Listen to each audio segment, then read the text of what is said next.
Hey everyone, welcome back. I hope you enjoyed the kickoff session that we had just a few minutes ago. This session is actually going to be all about how to get started with developing for Xbox One. How to get started with getting your retail console converted to a development console, and how to use Visual Studio to deploy your first applications. So let's go ahead and actually kick it off. Now, before we actually show you anything, I do want to mention the things that you need to get started. The first thing you need, at least for this session, is Visual Studio 2015.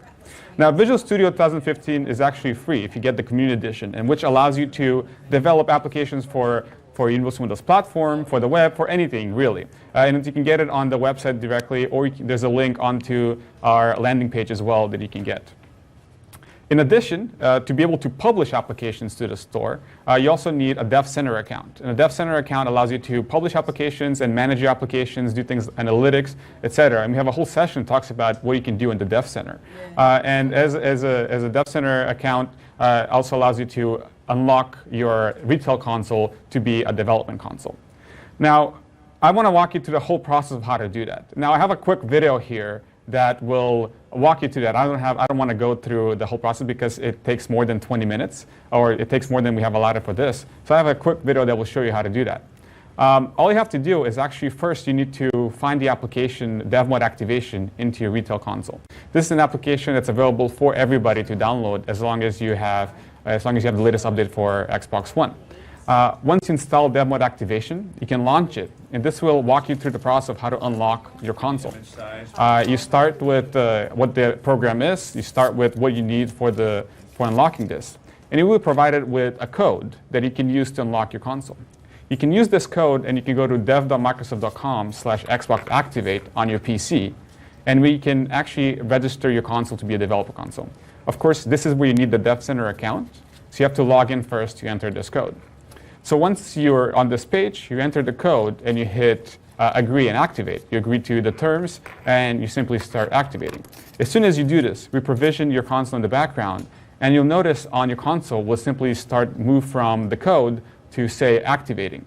And what we do at this point, we make sure that your console is moved to the right policy so you can actually start developing apps for it and start deploying apps to it. Once it's done, you'll be presented with an option to either restart and go to development mode or restart later. Now you can still continue using your console as you're used to, as a retail console. If you decide to restart later and you go back to the application, you don't have to repeat this process ever again unless you deactivate the console. And you can simply just switch and restart because your console has already been activated as a developer console.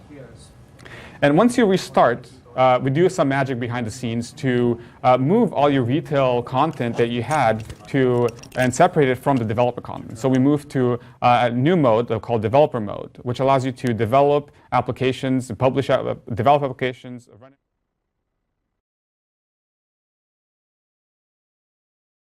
Do in the retail code except run all your retail games and apps. But to do that, you can always switch back to retail mode. So you can switch back between retail and dev mode as much as you want, and you can still have the exact same thing. You can always go back to your games and continue playing once you're done developing at the end of the day.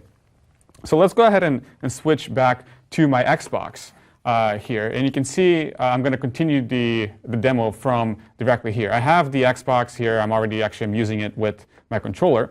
And the first thing I want to show you on the Xbox, you notice here we have this Dev Home application that's going to be on the right side. Now this is the application that allows you to manage everything about your Xbox, to manage your applications that are already installed on the Xbox, to manage your pairings with Visual Studio, to enable the Dev portal, the devices portal that you saw in the previous session. You can name your console here. I've named mine Console Boxy, so I can easily reference it. Etc. So you can do a lot more cool stuff on here that you can use. I will come back to this tool as well. An additional tool I want to show you is the tool I want to show you is the Xbox DevMod Companion. So if we go back to my dev machine, you will see I have it launched right here. This allows me to actually connect to my console. You can see here I have Boxy here. I found it immediately, and I can connect to my console. I can see what the console is seeing at the same time. And I can use a controller directly here, or I can even plug in a controller to my PC to control the Xbox, or even if I don't have a controller, I can use the arrow keys to actually control the Xbox through my computer. So that way I can be having Visual Studio and I can see what the Xbox is seeing at the same time. And we'll use this to actually show you how this works. Now, let's go ahead and build an application, a really small Hello World application, just to show you the process of launching your first application. Now, once you have Visual Studio installed on your machine, you can launch it and you can start creating a new project. To do this, you just do File, New Project. And this will give you an option to choose what kind of project you want to do. Right now, we're on the JavaScript app, so you can start creating JavaScript apps if you need. But I actually want to do a C# project. So I'm going to go to Visual C#, Windows, Universal. And there's a project here called Blank App. It's a template that you can start it. It just provides you one page, and you can start adding your content there as well. I'm going to name it the unique name of App2. This is a name that I'm very strongly attached to that I want to use. Once you create your project, you will be prompted with an option to choose what version you want to target for this application. So you can target multiple versions of Windows. The anniversary update that we released this month is version 14393. And this is the minimum required version you actually need to deploy your applications to the Xbox. By default, once you have the latest update for Visual Studio, you should have this SDK installed, and by default, it should target that version. There it is. So now we're just creating the files for the projects, and soon they will show up in the Solution Explorer where we actually start developing our applications. There it is. Now we have our solution right here. You can see there's one project called Universal Windows Project, and we have several files. The file I'm going to use is the main page.xaml. This is our first page of the applications that we can actually add our controls to and add some content to be able to deploy it before we deploy it to the console. And first thing I want to show you here is that this is currently on the 5-inch phone mode. So you can see what it will look like on a 5-inch phone. We can switch it to the Xbox really quickly so you can see what the application will look like on the Xbox. Now, I'm not going to write a full-on application. I don't want to spend the time here, but we want to add a few controls on here, like a button. So let's go ahead and just drag a quick button to our control. There you go. Just open up the toolbox that's right on the side, and I can just search for button, and I can just drag it right here on my canvas. You can see here the XAML, or the XML below, simply gets updated. I actually want to center this, so I'm going to reset all the layout, so that way it resets everything to defaults. And I'm going to use the properties right here to be able to change some of the things. I can either change the content here directly in the XML in the XAML, or I can just change it directly into the properties. And I can say I want to center this, that way it's in the center. Let's also add a little background. So I'm going to change the background here to green. So that way we get the Xbox experience, so it looks the same way. That's it. Now before we actually deploy this, let's go ahead and add a click handler. So I'm just going to add a little click handler, create a new handler event. And once I do this, it will open up the main page.xaml.cs. That's the code behind of the first page, right there. So I can either go back there, I can see we have our button click handler, I can add my code there.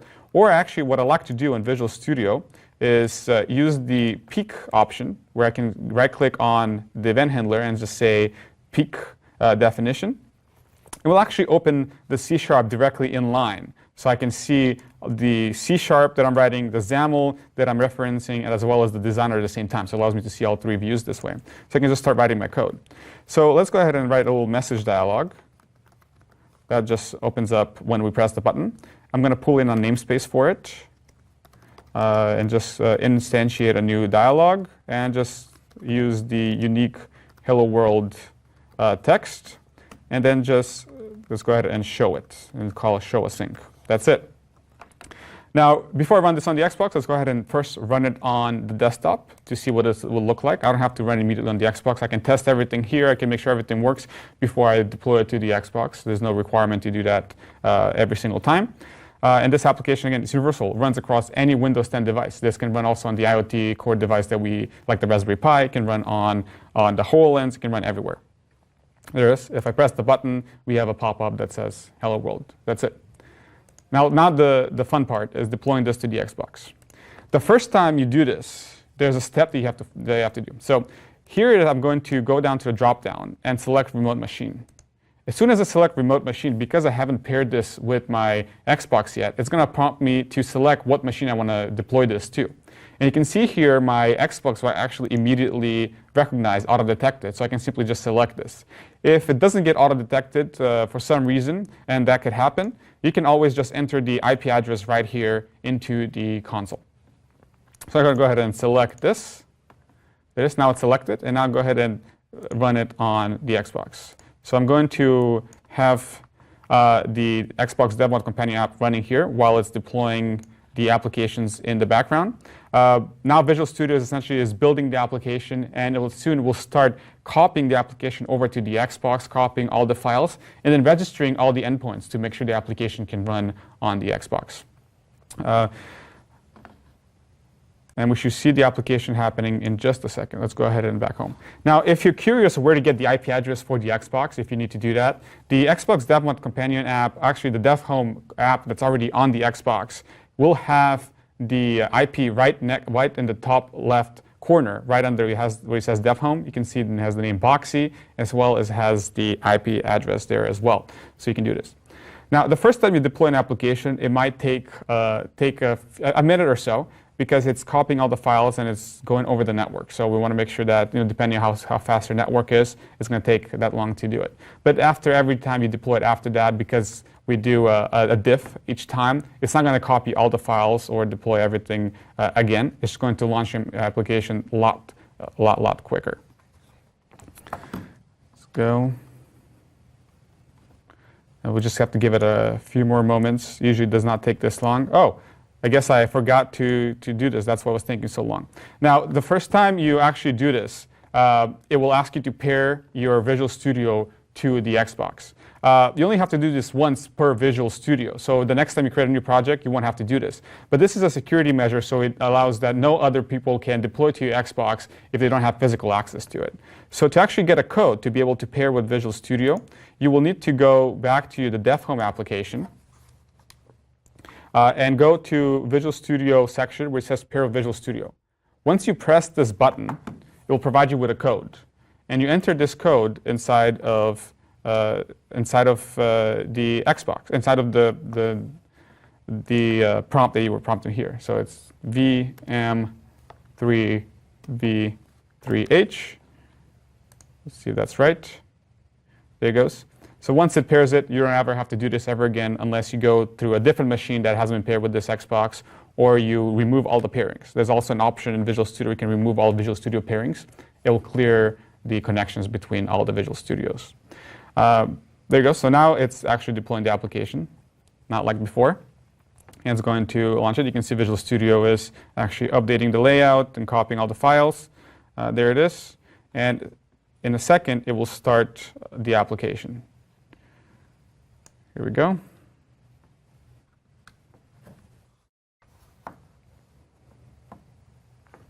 There it started debugging, and here's the application launching.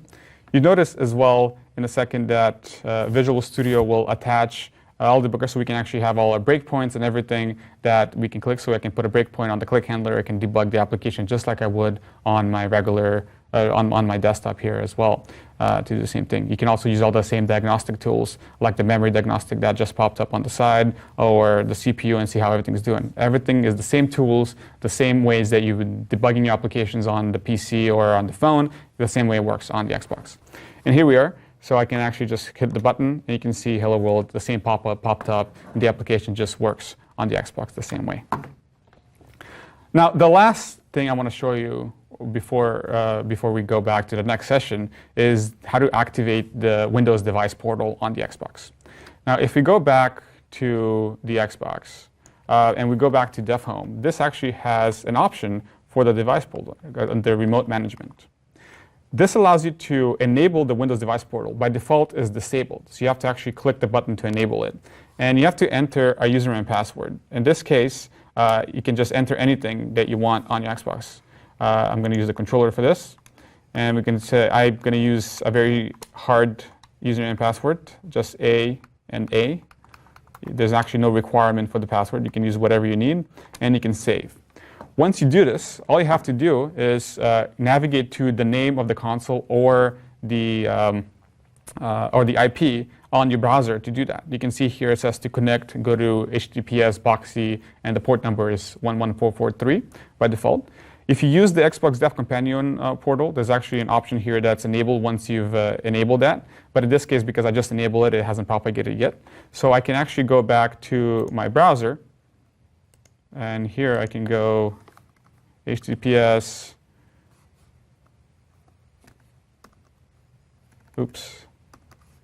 Boxee 11 and 14. And you'll see this option that the certificate is not recognized. That's OK, because it's just a self-signed certificate that runs on the Xbox. And immediately will log in into the Xbox device, the Windows device portal. And you can do some cool things here. You can do things like managing your Xbox Live accounts, managing all the applications that are on the account. So you can uninstall and install applications, and suspend and close applications directly from here. You can navigate to the local app data for each of the applications. So you can see what app data each application is storing that you've been developing. So it's a really great way to debug. You can actually look at the CPU performance and the I/O performance of your applications or of the system in general. And you can even do, what's cool about this, you can actually even do fiddler tracing. So if you have fiddler and you want to see what the kind of network traffic your app is doing, you can actually attach a root certificate from fiddler here, and you can attach to as a proxy on your machine and be able to get all the fiddler data to this as well. And finally, of course, you can take screenshots of your applications if you need to submit them to the store for publishing. Now, that's all we have for this. Now, this is a really great way. You learn how to convert your console from a retail console to a development console. You learn how to get started with starting your first application in Visual Studio and being able to launch the application paired with Visual Studio. We looked into the Dev Home application as well as the Xbox Dev Mode Companion application and the Windows Device Portal. Final thing to show you here is once you're done developing for the day and you want to go back to your retail mode and start playing Forza or watching a movie, you can always press the leave dev mode, and this will simply restart your machine back to a retail mode, and you can go back and forth each day. I hope this was educational. I hope you have fun. Please stay tuned. We're going to take a short break for about 5 minutes, and we're going to come back with the next session where Jason will walk you through the process of how to use XAML and C#. So take you from this point on how to develop applications using XAML and C# and how to take advantage of some of the controls and API in XAML that allow you to build great applications for the TV. Thank you very much.